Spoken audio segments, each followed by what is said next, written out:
Kenalkan, saya Rizal Hadi Gunawan Malau dari Fakultas Akuntansi Fakultas Ekonomi dan Bisnis Universitas Negeri Jakarta.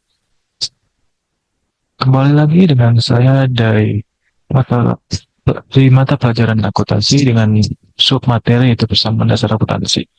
Oke, sebelum kita mungkin berkabar terlebih dahulu, apa kabar semua teman-teman yang ada di luar sana? Saya harap semuanya baik-baik saja ya. Dan kabar saya juga alhamdulillah baik selalu dan alhamdulillah baik selalu ya. Oke, sebelum mulai pembelajaran, alangkah baiknya kita berdoa terlebih dahulu agar pembelajaran yang kita ikuti, yang kita pelajari hari ini dapat bermanfaat bagi kita semua dan dapat menjadi ilmu yang barokah untuk kedepannya dan dapat diterapkan di kehidupan sehari-hari dan menjadi ilmu yang berfaedah juga. Berdoa menurut agama dan kepercayaan masing-masing. Berdoa dimulai. Nanti ya dan akhirnya setelah ini suratul mustaqim suratul azina dan lagi gurul makin dalam mengetahui kami. Bismillahirrahmanirrahim. Ya raditu billahi rabbil islam wa bi muhammadin nabiyya. Rabbi ighfirli wa li warhamhuma kama rabbayani shaghira. Rabbana atina fid dunya hasanah wa fil akhirati hasanah wa qina adzabannar. Alhamdulillah rabbil alamin. Oke semuanya, di hari ini kita akan mempelajari yang namanya itu persamaan dasar akuntansi atau biasa disingkat dengan PDA.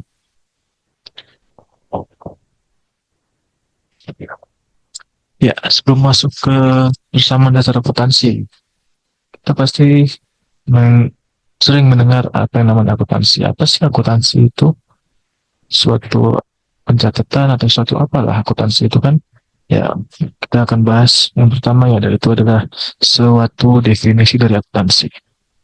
Ya, definisi akuntansi. Akuntansi adalah sebuah proses pencatatan, pengklasifikasian, dan meringkas serta melaporkan transaksi-transaksi keuangan yang terjadi pada suatu entitas dengan cara yang lebih sistematis, yang memiliki tujuan untuk memberikan informasi yang relevan dan dapat diandalkan kepada para pemangku kepentingan atau stakeholder suatu perusahaan seperti para pemilik, para investor, kreditor, dan juga pihak-pihak lainnya yang bukan suatu laporan keuangan ini untuk menjadi dasar dari pengambilan keputusan baik itu dari keputusan keuangan atau keputusan administrasi lainnya. Ya, selanjutnya baru kita masuk ke yang namanya persamaan dasar akuntansi.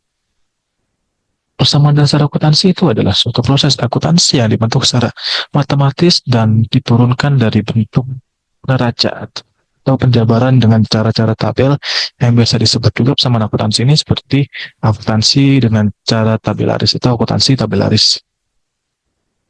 Ya, di sini ada beberapa rumus dari persamaan dasar akuntansi itu sendiri. Yang pertama ada harta sama dengan utang plus modal, di mana jumlah harta adalah jumlah keseluruhan utang ditambah dengan jumlah modal yang kita miliki. Yang kedua ada modal sama dengan harta dikurangi utang, di mana jumlah modal itu adalah jumlah harta kita dikurangi dengan utang. Jadi modal itu kan istilahnya uh, uang bersih yang kita miliki ya di luar hutang, sehingga modal itu sama dengan harta yang biasa yaitu sebuah uang cash atau benda-benda lainnya yang dikurangi dengan jumlah-jumlah hutang kita. Nah itu yang disebut dengan modal. Ya, berikutnya ada laba. Rumus laba ini adalah pendapatan dikurangi dengan beban-beban, di mana pendapatan yang kita peroleh dari baik itu penjualan atau jasa yang kita lakukan dikurangi dengan beban-beban administrasi yang biasa terjadi di suatu perusahaan seperti beban gaji, beban asuransi, dan beban-beban lainnya.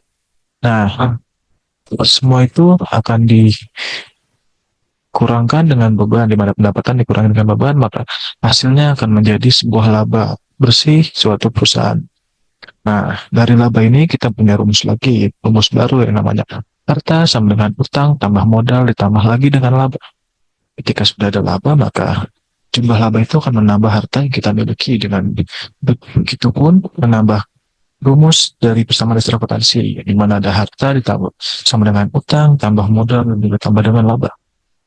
Nah, atau bisa digunakan penjabaran di bawahnya adalah harta sama dengan Utang ditambahkan modal, ditambah pendapatan dikurangi bebannya sama saja, tapi lebih ke penjabaran rumus dari labanya.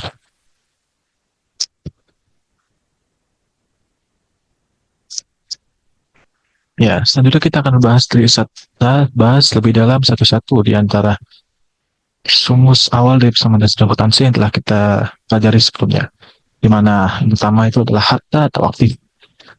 Harta atau aktiva adalah sumber daya ekonomis yang dimiliki oleh perusahaan atau individu yang memiliki nilai dan dapat digunakan untuk menghasilkan suatu pendapatan atau keuntungan. Contoh-contoh sendiri dari harta yang ada seperti gas, piutang, peralatan, perlengkapan, persediaan, tanah, bangunan, kendaraan, dan masih banyak lainnya yang bisa dikelompokkan ke dalam bentuk harta atau aktiva. Selanjutnya yang kedua ada utang atau kewajiban.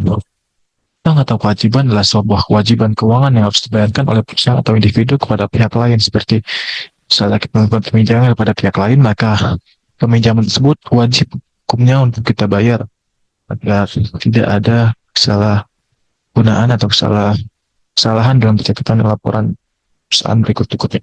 Contoh-contoh utangnya seperti ada utang usaha, utang bank, utang gaji, utang obligasi, utang dagang, dan masih banyak lagi jenis-jenis utang di dunia akuntansi ini. Ya, selanjutnya adalah modal atau biasa bahasa akuntansi itu ekuitas. Modal atau ekuitas adalah bagian hak atau kepemilikan yang dimiliki oleh pemilik dalam suatu perusahaan setelah dikurangi dengan kewajiban atau utang. Dalam akuntansi, modal mencerminkan sebuah kontribusi dari para pemilik atau investor serta akumulasi laba yang tidak dibagikan atau tidak ada laba ditahan. Modal ini biasa diberikan oleh pemilik atau investor berapa uang. Ada juga aset-aset fisik seperti kendaraan, terus juga peralatan, perlengkapan, yang bisa juga dengan aset-aset fisik dan lebih besar atau aset-aset yang tidak terwujud lainnya. Nah, di sini tuh ada sebuah mekanisme debit kredit yang si yang di sini akan menjadi awal atau rumus-rumus awal lah dalam catatan akuntansi. Di mana biasanya jumlah akun di nama akun atau biasa disebut nama akun pertama ada aktiva atau harta. Jadi di semua jenis-jenis aktiva atau harta seperti gas, peralatan, perlengkapan, bangunan, gedung, dan lain-lainnya itu jika bertambah akan berada di sisi debit atau plusnya itu di debit. Sedangkan jika harta tersebut berkurang akan berada di kredit atau saldo awalnya dari aktiva sendiri ini adalah debit. Nah, jadi kalau misalnya ada suatu yang namanya pelaporan, pencatatan atau jenis lainnya yang berpengaruh terhadap jenis kolom akun aktiva atau harta, jika aktiva tersebut atau harta tersebut bertambah, maka akan ditaruh di kolom debit. Sedangkan jika harta tersebut berkurang akan berada di kolom kredit. Nah, yang kedua ada hutang. Lain lagi dengan harta. Hutang ini mana ketika hutang bertambah akan berada di sisi kredit, sedangkan berkurang di sisi debit dengan saldo awalnya itu kredit. Nah, di mana ketika hutang kita bertambah atau kita meminjam uang atau meminjam untuk apapun, itu tuh akan bertambahnya di kredit. Sedangkan jika hutang tersebut berkurang atau kita bayarkan, kita lunaskan, itu tuh akan berada di sisi debit dan saldo awalnya itu ada di kredit. Di mana ketika pencatatan pelaporan, jika ada terutama di buku besar itu nanti akan dari sisi kredit jika bertambahnya, jadi saldo awalnya itu di kredit lah intinya. Nah, kemudian modalnya sama dengan hutang, di mana ketika bertambah akan berada di sisi kredit, sedangkan jika berkurang ada di sisi debit dan saldo awalnya di kredit. Modal ini ketika sebuah penyetoran seperti misalnya uang, tanah, atau investasi itu tuh modal akan bertambah di kredit, karena si debitnya itu nanti akan ada sebuah aktiva ya seperti misalnya harta, gedung atau modal seperti itu.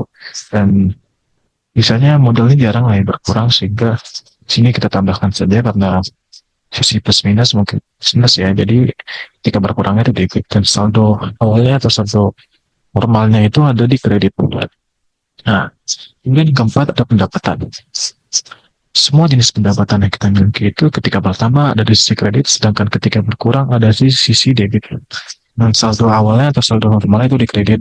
Jadi ketika kita memiliki pendapatan yang diberikan oleh pelanggan kita atau apapun itu, semuanya ketika bertambah akan dikredit. Dan jika berkurang itu akan di sisi debit. Dan dengan saldo awalnya itu ada di kredit. Nah, kemudian beban-beban. Semua jenis beban-beban yang kita miliki atau yang kita lakukan di perusahaan itu ketika bertambah akan berada di sisi debit, di mana sisi tambahnya itu debit dan kurang itu di kredit dengan saldo awalnya itu debit. Jadi ketika kita memiliki beban listrik, beban bensin, nah jika kita memiliki beban-beban tersebut akan bertambahnya itu di debit.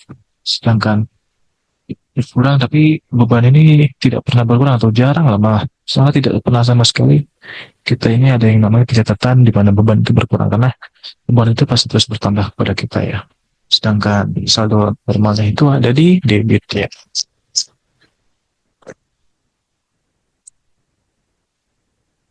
Selanjutnya di sini ada jenis-jenis pengaruh pada transaksi. Misalnya di dalam sama transaksi ya.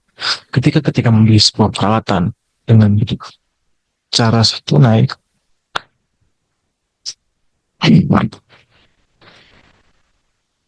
ya, yang pertama ada pengaruh transaksinya itu seperti pembelian peralatan dengan cara tunai.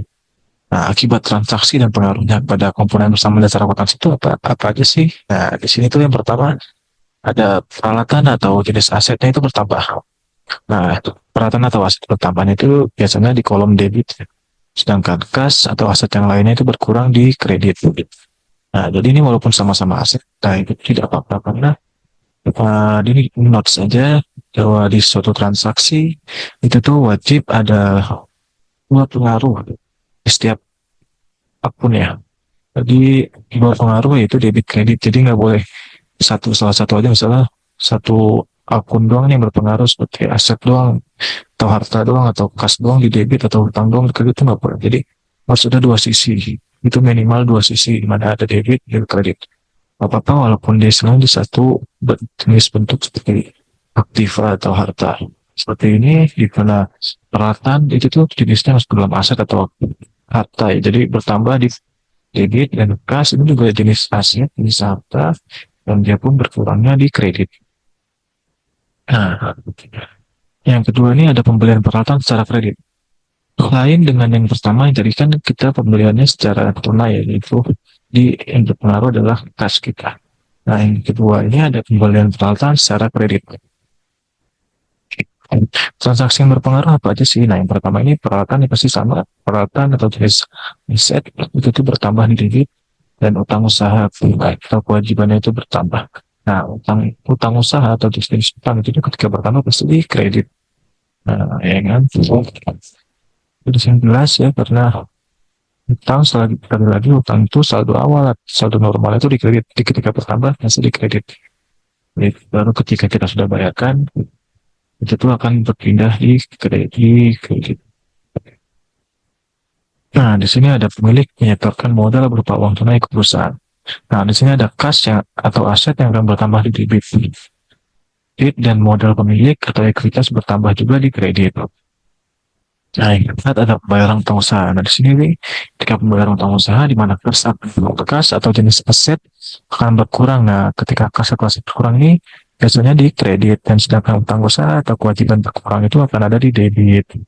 Seperti itu beberapa contoh yang saya tampilkan di pengaruh pada transaksi pada persamaan dasar akuntansi. Ya, kita masuk ke transaksi yang pertama. Pada tanggal 1 Desember 2024, Tuan Andra membuat sebuah perusahaan jasa dengan nama Bersih Sejahtera. Tuan Andra menginvestasikan uang tunainya sebesar 120 juta. Apa aja sih dampak yang pengaruh pada persamaan dasar akuntansi? Nah, di sini ada jawabannya di mana harta dengan jenis kas bertambah di debit sebesar 120 juta. Kemudian modal juga akan bertambah di kredit sebesar 120 juta. Ini adalah sama dasar akuntansi. Kemudian transaksi yang kedua. Tanggal 4 Desember, Tuan Andra membeli sebuah gedung untuk operasional perusahaannya seharga 75 juta. Nah, apa aja sih dampaknya pada persamaan dasar akuntansi? Di sini ada harta dengan jenis gedung akan bertambah di debit sebesar 75 juta, sedangkan harta dengan jenis kas ya, Harta yang jenisnya itu berupa kas akan berkurang di kredit sebesar 75 juta.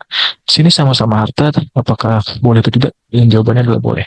Karena yang penting itu dalam sebuah transaksi akan berpengaruh pada dua dua jenis akun lah, atau dua jenis akun debit kredit. Jadi tidak boleh hanya bertambah di ada debitnya doang di situ terus, itu nggak boleh. Pasti harus ada dua pengaruh gitu, debit dan kredit. Baik itu sama-sama di harta, di bisnis harta itu nggak apa-apa. Yang penting ada pengaruhnya. Ya. Kemudian di sini ada transaksi yang ketiga. Transaksi ketiga adalah tanggal 14 Desember. Tuan Andra menerima pinjaman dari bank sebesar 55 juta. Nah, dampaknya ini apa aja sih pada persamaan dasar akuntansi? Nah, yang pertama adalah harta dengan jenis kas akan bertambah di debit sebesar 55 juta. Dan utang atau kewajiban dengan jenis utang ini adalah utang bank yang bertambah di kredit sebesar 55 juta. Nah, utang itu sekali lagi utang akan bertambah di kredit. Nah, ketika kita memiliki utang berupa pinjaman dari bank ini, maka akan menambah kas kita. Sehingga kas bertambah di kredit sebesar 55 juta rupiah dan utang kita juga akan bertambah di kredit sebesar 55 juta rupiah. Ya, dari transaksi yang keempat.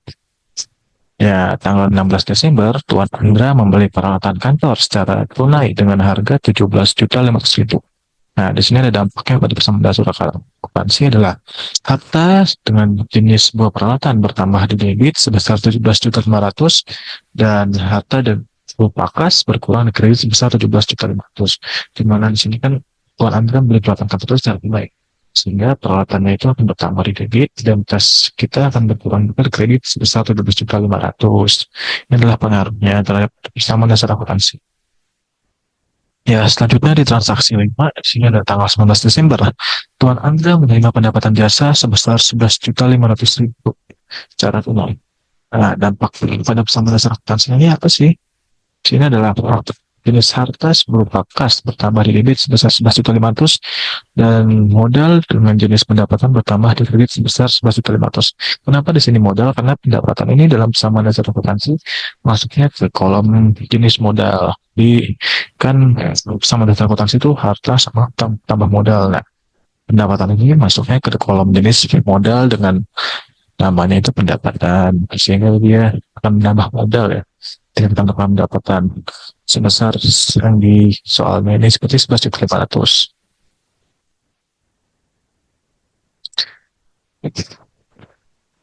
Ya, selanjutnya di sini ada transaksi kena.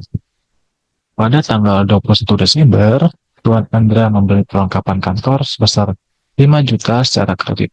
Apa aja sih dampaknya pada persamaan dasar akuntansi? Di sini ada harta berupa perlengkapan bertambah di debit sebesar 5 juta rupiah dan hutang bertambah di kredit sebesar 5 juta rupiah. Ya, sini sudah jelas ya di mana Tuan Andra ini membeli perlengkapan secara kredit. Sehingga yang di debitnya itu perlengkapan, sedangkan hutang juga bertambah di kredit sebesar 55 juta rupiah. Nah, di sini ada transaksi 7.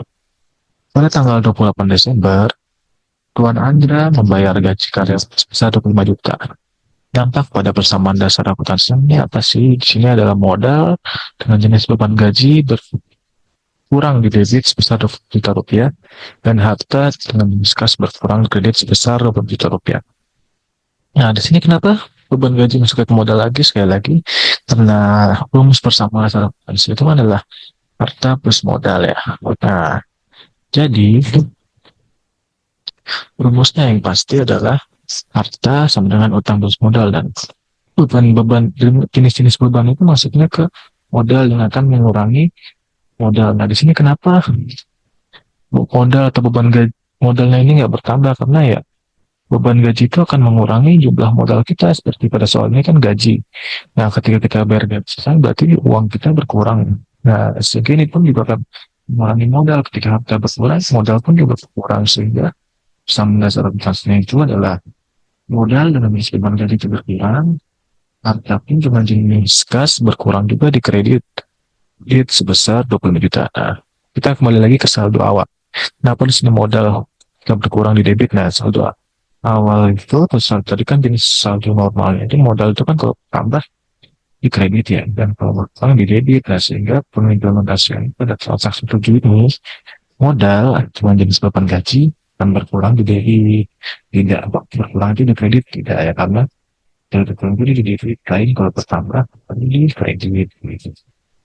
Nah, kalau jenis harta dengan kas ini kan kalau berkurang tuh di kredit juga kan mengurangi, sehingga sini pun tempatnya itu di kredit atau posisinya itu di kredit ya.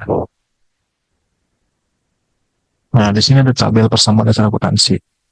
Tadi kan kolom pertama atau di transaksi pertama itu adalah penyetoran ini ya, penyetoran uang tunai yang disetorkan oleh pemilik menjadi pokok modal. Nah, saya kita lihat di sini adalah kas tambah 120 juta rupiah dan modal pemilik pun juga bertambah di kredit 120 juta rupiah. Nah, di sini tuh harta atau aktif atau aset itu sama saja ya. Nah, harta itu atau aset sama dengan utang plus modal. Nah, di kolom harta ini itu adalah debit, sedangkan utang dan modal itu biasanya kredit.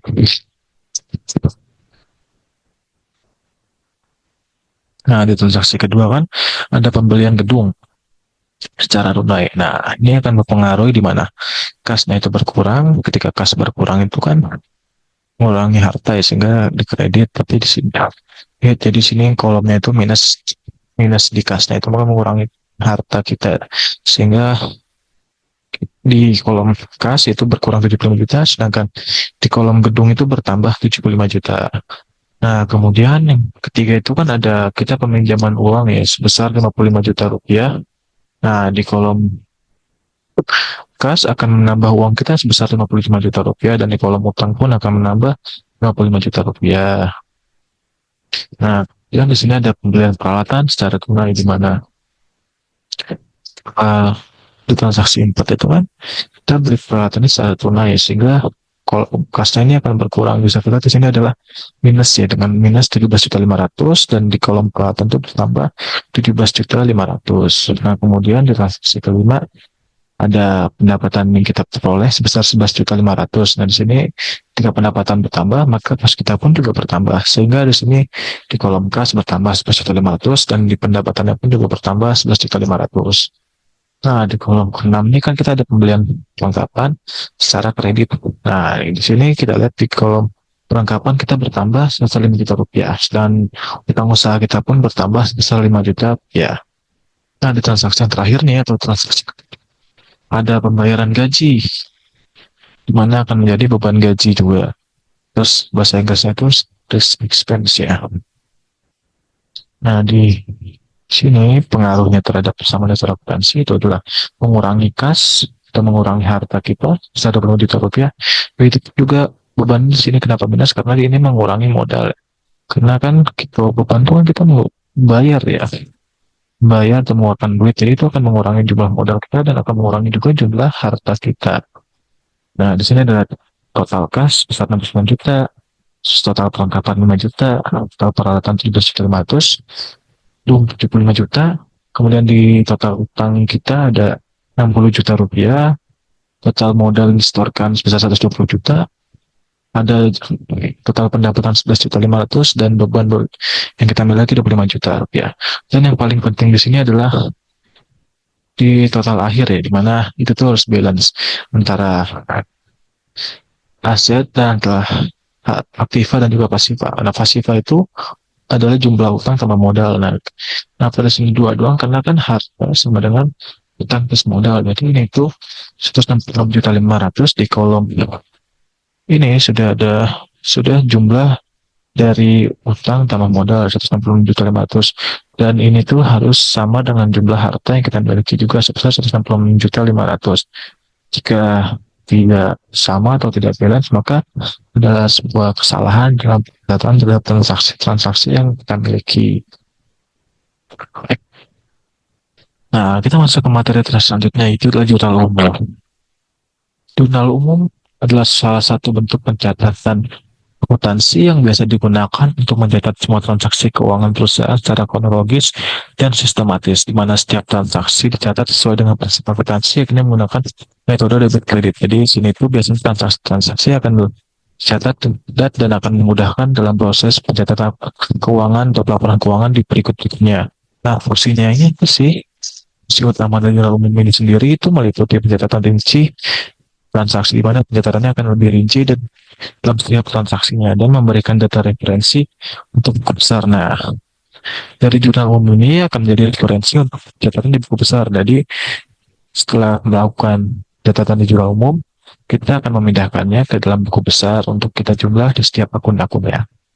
Nah, kemudian fungsi berikutnya adalah menyusun transaksi secara kronologis dan dapat mudah analisis keuangan. Kita analisis keuangannya akan lebih mudah kita menyusun transaksinya ini dengan cara jurnal umum, dengan catatan secara jurnal umum. Nah, ini adalah contoh dari jurnal umum. Nah, kita ini masih pakai soal yang tadi ya. Transaksi-transaksi yang tadi, transaksi yang sama seperti sebelumnya itu. Nah, kita balik ke transaksi yang pertama ya. Nah, transaksi pertama. Pada tanggal 1 Desember, Tuan Andra membuat sebuah perusahaan dengan nama Bisnis Sejahtera. Tuan Andra menginvestasikan uang tunai sebesar 120 juta. Nah, menginvestasikan itu kan berarti dia memberikan modal ya, kita kan udah bahas tadi. Sehingga jurnal umumnya itu adalah kas pada modal. Nah, kita itu bahasa akuntansinya kalau udah beda antara debit kredit itu dibilangnya kas pada modal. Sini adalah kasnya 120 juta dan modalnya itu 120 juta. Jadi kas pada modal dengan jumlah 120 juta di debit dan kreditnya juga harus sama 120 juta. Nah, kita kemudian ke transaksi yang kedua di tanggal 4 tadi. Kelewat. Ya, di tanggal 4 Desember, Tuan Andra membeli sebuah gedung untuk operasional seharga 75 juta. Di sini tidak ada keterangan tunai atau kredit, tapi biasanya ketika tidak ada keterangan dalam transaksi itu, maka pembelian itu adalah secara tunai. Karena ketika pembelian secara kredit, pasti setiap transaksinya itu dikasih catatan atau dijelaskan bahwa pembeliannya ini secara kredit loh. Nah, di sini kan membeli gedung operasional seharga 75 juta. Nah, dalam umumnya itu gimana sih? Nah, ini pada tanggal 4 adalah gedung pada kas dengan jumlah di debit kreditnya itu 75 juta. Kemudian di transaksi berikutnya, transaksi ketiga. Di sini itu di tanggal 14, Andra menerima pinjaman dari bank. Nah, jurnal umumnya itu kayak gimana sih? Nah, jurnal umumnya adalah kas pada utang usaha dengan jumlah debit kreditnya itu 55 juta. Nah, di transaksi keempat ini pada tanggal 16, Tuan Andra itu membeli pelatan kantor secara tunai seharga 17.500.000. Nah, jumlah umumnya itu adalah peralatan pada kas dengan jumlah debit dan kreditnya itu 17.500.000. Nah, kemudian di transaksi berikutnya, di transaksi 5 ya, yang di tanggal 19 Desember, Tuan Andra menerima pendapatan jasa sebesar 11.500.000 secara tunai. Karena biasanya ada juga pendapatan yang kita terima itu tidak langsung atau tidak tunai, yaitu dengan cara kredit biasanya juga ada. Nah, di sini kan dijelaskan terima pendapatan secara tunai. Nah, transaksi ini akan dicatat di jurnal umum dengan namanya itu adalah kas pada pendapatan jasa dengan jumlah 11.500.000. Nah, kas itu kan kalau bertambah di debit, nah pendapatan jasa pun juga gitu. Jika bertambah akan berada di kolom kredit. Nah, inilah saldo normalnya ya, saldo awal. Nah, kita lanjut ke transaksi berikutnya. Ya, di transaksi 6, pada tanggal 21 Desember, Tuan Andra membeli perlengkapan kantor sebesar 5 juta secara kredit. Sekali lagi secara kredit, tapi ini tidak tunai ya, itu tidak langsung dibayar pada hari hanya. Kita lihat jurnal umumnya seperti apa. Nah, jurnal umumnya adalah perlengkapan ada utang usaha senilai 5 juta rupiah. Ya, utang itu ketika bertambah yang pastinya ada di kolom kredit. Itu pun juga pelengkap. Lain juga perlengkapan yang akan bertambah itu di kolom debit. Dan transaksi terakhir atau transaksi yang ketujuh di sini adalah pada tanggal 28 Desember Tuan Andra membayar gaji karyawan sebesar 25 juta. Nah, jumlah pembayaran gaji itu namanya beban gaji. Sehingga pencatatannya pada jurnal umum adalah beban gaji pada kas nilai 25 juta. dan totalnya ada 350 juta, dan ini tuh harus balance antara debit dan kreditnya. Jika salah satunya tidak balance, berarti akan ada kesalahan dalam catatan transaksinya. Jurnal umum ini sangat berpengaruh terhadap transaksi atau terhadap laporan-laporan keuangan berikutnya. Karena ketika salah satu, namanya di akuntansi itu pasti akan salah semuanya. Jadi harus benar lah dari awal. Setelah jurnal umum ini yang paling awalnya dari siklus akuntansi. Ya, apakah ada yang ingin ditanyakan dari teman-teman yang telah menonton video saya? Jika ada yang ingin ditanyakan, bisa ditanyakan di kolom komentar ya. Nanti saya akan jawab di video-video berikutnya. Ya, sekian. Terima kasih. Eh, kurang lebihnya mohon maaf. Billahi taufiq walhidayah. Wassalamualaikum warahmatullahi wabarakatuh. Terima kasih teman-teman semuanya. Jangan lupa untuk di like, subscribe, dan dinyalakan loncengnya, serta berikan komentar-komentar kritik dan saran dari kalian untuk membantu pembuatan video berikutnya yang jauh lebih baik daripada hari ini. Dadah.